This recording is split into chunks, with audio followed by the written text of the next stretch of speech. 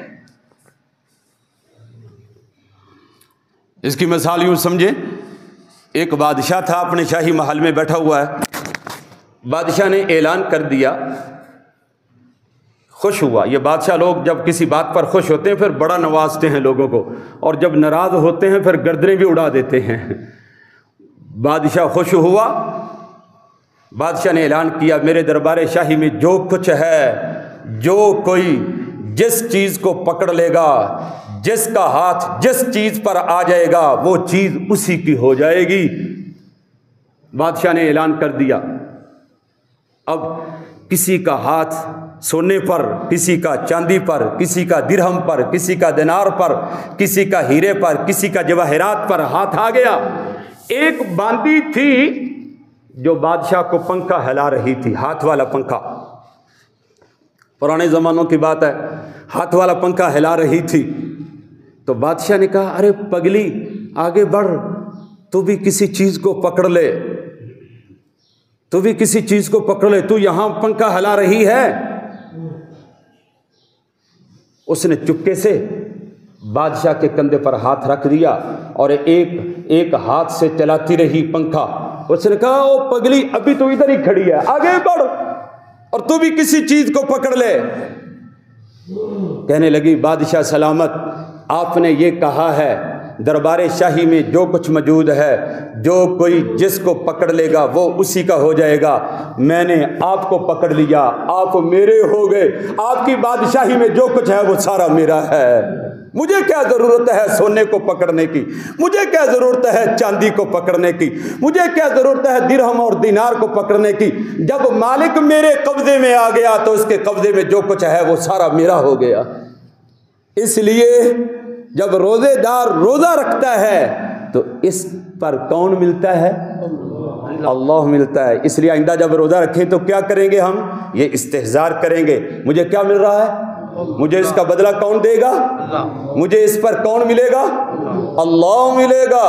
اور یہ روزہ اللہ کو بڑا محبوب ہے، یہ روزہ اللہ کو بڑا محبوب ہے، اللہ کو بڑا محبوب ہے۔ آپ اکثر فضائل اعمال میں یا ویسے علماء سے سنتے رہتے ہیں، روزے کی حالت میں منہ سے جو بو نکلتی ہے، بو، روزے کی حالت میں بھوک کی وجہ سے جو بو منہ سے نکلتی ہے، ہاں آج بیوی بھی اس کو پسند نہیں کرتی، بیٹا بھی باپ کے منہ سے نکلی ہوئی اس بو کو پسند نہیں کرتا، دوست بھی اس منہ سے نکلی ہوئی بو کو پسند نہیں کرتے، لیکن میرے آقا علیہ الصلوۃ والسلام نے ارشاد فرمایا جس کا مفہوم کچھ یوں ہے، روزے دار کے منہ کی جو بو ہے اللہ کو اتنی محبوب اور پسندیدہ ہے، مشک سے بھی زیادہ وہ اللہ کو محبوب ہے،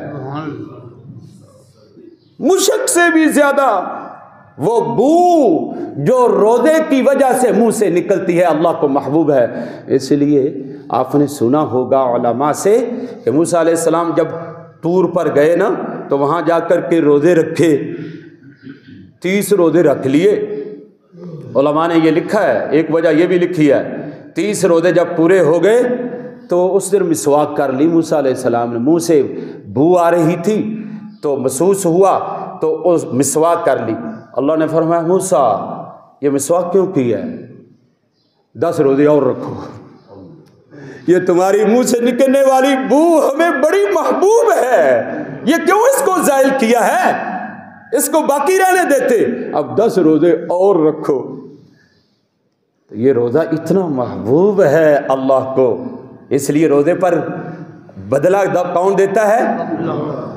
ملتا کون ہے؟ اللہ ملتے ہیں۔ یہ استحضار کر کے ہم روزہ رکھیں گے۔ تیسری بات،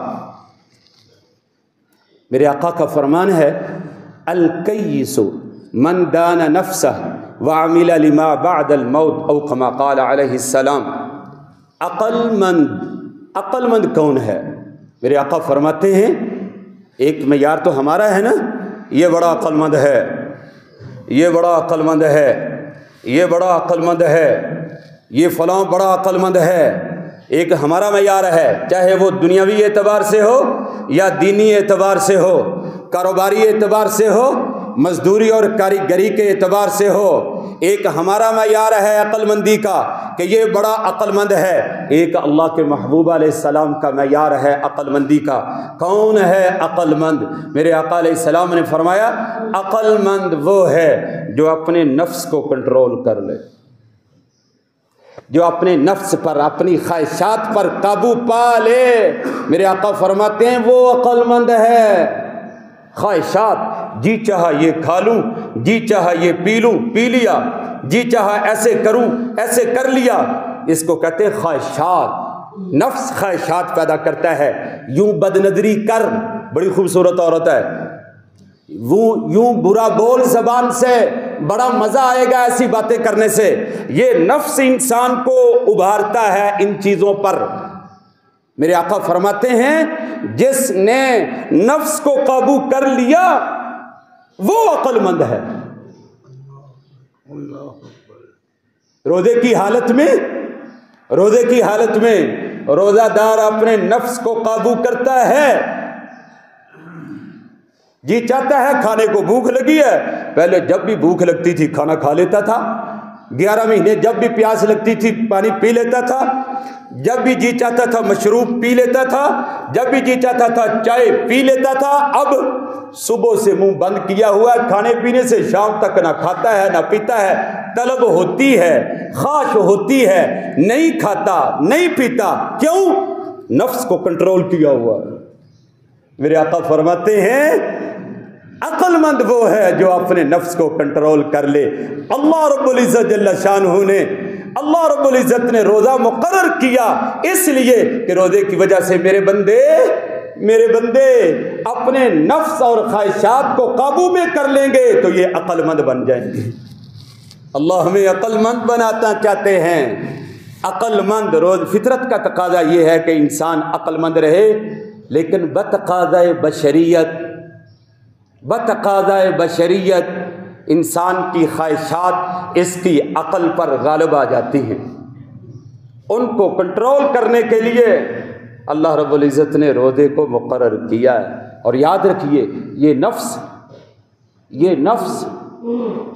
بھوک سے کنٹرول ہوتا ہے، ویسے قابو میں نہیں آتا۔ علماء سے سنا ہے،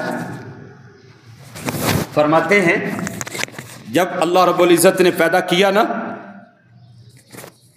جب اللہ رب العزت نے پیدا کیا ہر چیز کو پیدا کیا، وہاں نفس کو بھی پیدا کیا۔ جب نفس کو پیدا کیا نا، یہ خواہشات، نفس جو اندر خواہش، نفس مطمئنہ بھی ہے، لوامہ بھی ہے، ان میں سے جو جتنے بھی نفس ہیں، یا جب اللہ نے نفس کو پیدا کیا تو اللہ نے فرمایا من انا، من انا، میں کون ہوں؟ اللہ نے نفس کو کہا من انا، میں کون ہوں؟ نفس نے پتہ کیا کہا؟ نفس نے کہا انا انا و انت انت، میں ہوں، تو ہے، میں ہوں اللہ کے سامنے میں۔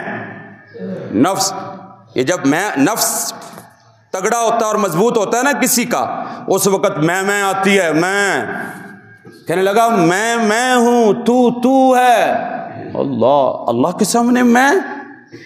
بیٹا اپنے باپ کے سامنے اپنے آپ کو کچھ نہیں سمجھتا، بیٹا اپنی ماں کے سامنے اپنے آپ کو کچھ نہیں سمجھتا، شاگرد استاد کے سامنے اپنے آپ کو کچھ نہیں سمجھتا، مرید اپنا پیر و مرشد کے سامنے اپنے آپ کو ہیچ سمجھتا ہے، اپنی نفی کرتا ہے، اور اللہ کے سامنے تو بالکل ہی اپنے آپ کو ہیچ سمجھنا چاہیے۔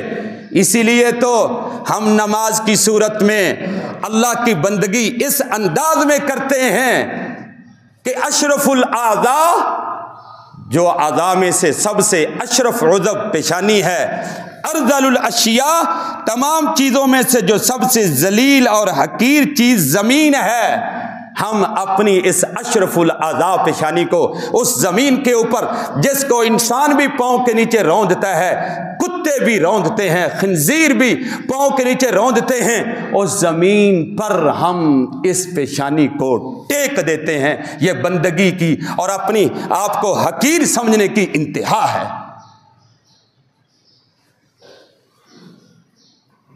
اپنی ذات کو، اپنی حیثیت کو اللہ کے سامنے مٹا دو، یہی کمال ہے۔ من تواضع للہ رفعہ اللہ، جو اللہ کے لیے جھک جاتا ہے اللہ اس کو بلند کر دیتا ہے۔ تو نفس، جب نفس ہوتا ہے نا، جب نفس غالب آتا ہے، زبان غلط بولتی ہے، آنکھ غلط دیکھتی ہے بیگانوں کی، تو کیا اپنے گھر کی عزت بھی اس سے محفوظ نہیں رہتی جب نفس غالب آ جاتا ہے؟ ہاں، ماں کی بھی بے ادبی کر بیٹھتا ہے، ماں کی بھی نافرمانی کر لیتا ہے۔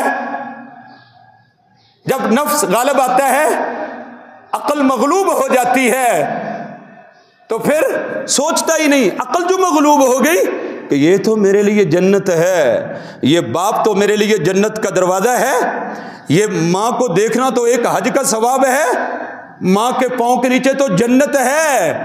اب عقل نہیں سوچ رہی، وجہ کیا ہے؟ نفس غالب ہے، بس نفس کے پیچھے چل رہا ہے۔ وہ ایک نوجوان تھا نا، کسی عورت پر فریفتہ ہو گیا،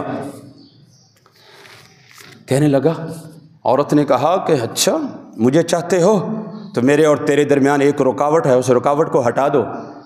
کیا؟ تیری ماں۔ اب خواہشات غالب تھی، عقل مغلوب تھی، تو اس در پہ ہوا کہ ماں کو راستے سے کیسے ہٹاؤں۔ اس نے کہا تھا کہ ماں کا سر لے آؤ، بس میں تیری۔ اب ماں کو راستے سے ہٹانے کے لیے ماں کے سر کو جسم سے جدا کر دیا، کپڑے میں لپیٹ کر لے کر کے اپنی محبوبہ کے پاس جا رہا ہے، اور جا کے کہا، لو جو میرے اور تیرے درمیان رکاوٹ تھی میں نے اس کو راستے سے ہٹا دیا۔ میں عرض یہ کر رہا ہوں، جب خواہشات غالب ہوتی ہیں تو اپنی جنت پہ بھی ہاتھ اٹھا لیتا ہے، جب خواہشات غالب آتی ہیں تو اپنی جنت کو بھی ٹھکرا دیتا ہے، جب خواہشات غالب آتی ہیں تو جنت کے دروازے کے باب کو بھی بند کر لیتا ہے جب خواہشات غالب آتی ہیں۔ اللہ یہ چاہتے ہیں کہ میرے بندے کی خواہشات مغلوب ہوں اور عقل غالب رہے۔ اس عقل کو غالب رکھنے کے لیے اللہ نے روزے کو مقرر کیا ہے۔ تو نفس نے کہا انا انا و انت انت، میں ہوں، تو ہے، اللہ نے فرمایا اچھا میرے سامنے میں کرتا ہے؟ فرمایا پکڑو اس کو اور اس کو جہنم میں ڈال دو۔ جہنم میں ڈال دیا گیا، جلتا رہا جلتا رہا۔ فرمایا نکال کر کے لاؤ، نکال کر کے لایا گیا۔ فرمایا من انا، میں کون ہوں؟ نفس کہنے لگا انا و انت انت، میں ہوں تو ہے۔ ابھی بھی جہنم میں جلنے کے باوجود بھی میں ختم نہیں۔ یہ جو میں ہوتے ہیں نا، میں اور تو پتہ نہیں میں کون ہوں، یہی کراتا ہے اور تینوں پتہ نہیں میں کون ہوں، یہی کراتا ہے، یہ نفس ہی کراتا ہے۔ اللہ نے فرمایا پھینک دو پھر اس کو جہنم میں۔ جہنم میں جلتا رہا، پھر نکالا تو فرمایا لاؤ اس کو، لایا گیا۔ فرمایا من انا، اللہ نے فرمایا میں کون ہوں؟ کہنے لگا انا و انت، کے باوجود بھی اس کی میں ختم نہ ہوئی۔ اللہ نے فرمایا اچھا اب یوں کرو، اب اس کو بھوکا رکھو، اب جہنم میں نہ ڈالو، اب اس کو بھوکا رکھو، اس کی خواہشات پوری نہ ہونے دو، اس کو بھوکا رکھو، اس کی خواہشات پوری نہ ہونے دو، بس اس کو بھوکا رکھو۔ بھوکا رکھا گیا، خواہشات پوری نہ ہوئی۔ فرمایا اب لاؤ اس کو۔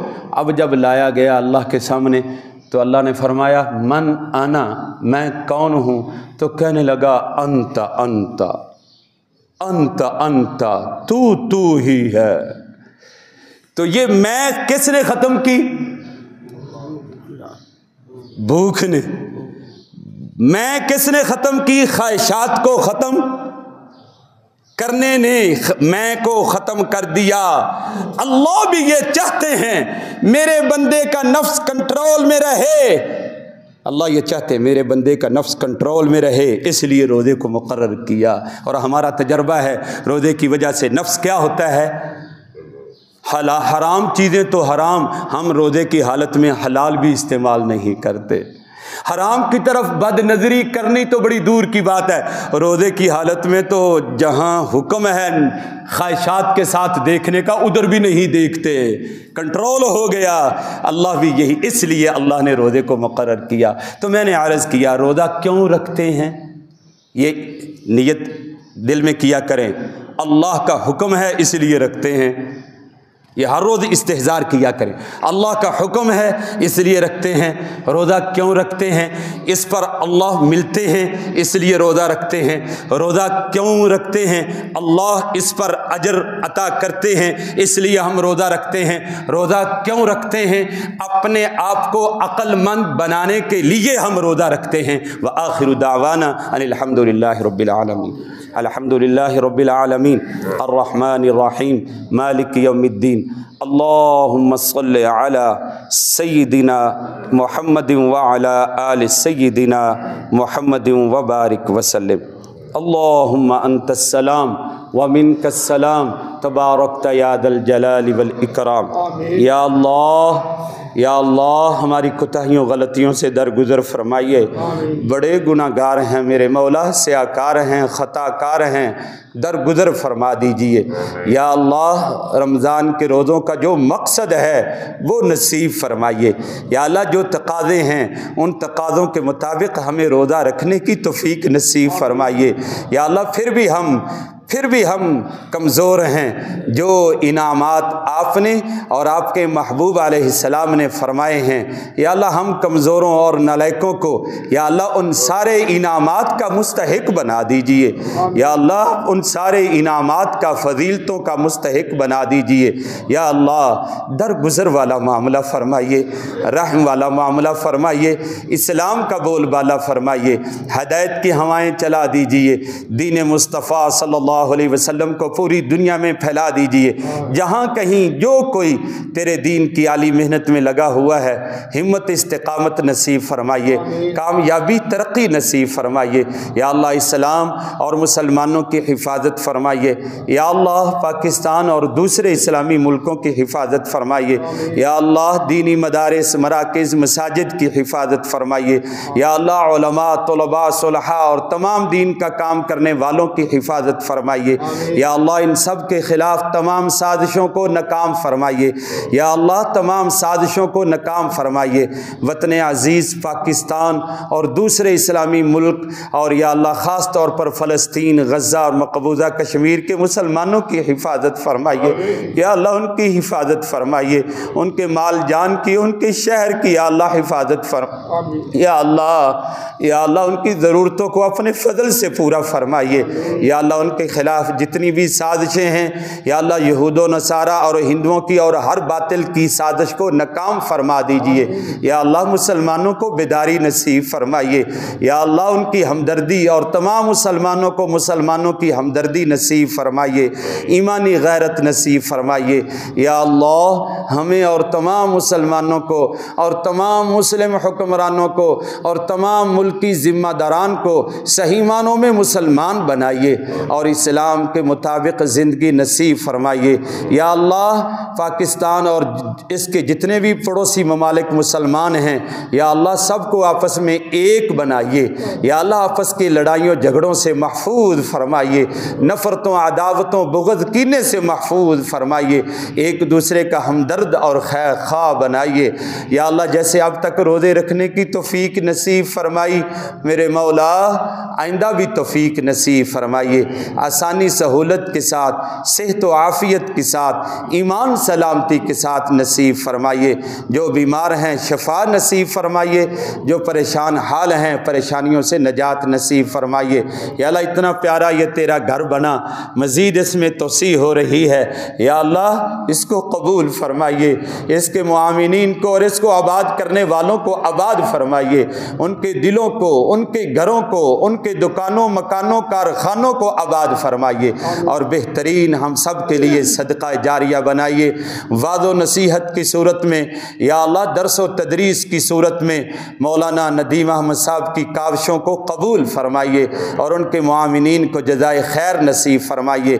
صلی اللہ تعالی علی خیر خلقہ محمد و آلہ و اصحابہ اجمعین برحمتک۔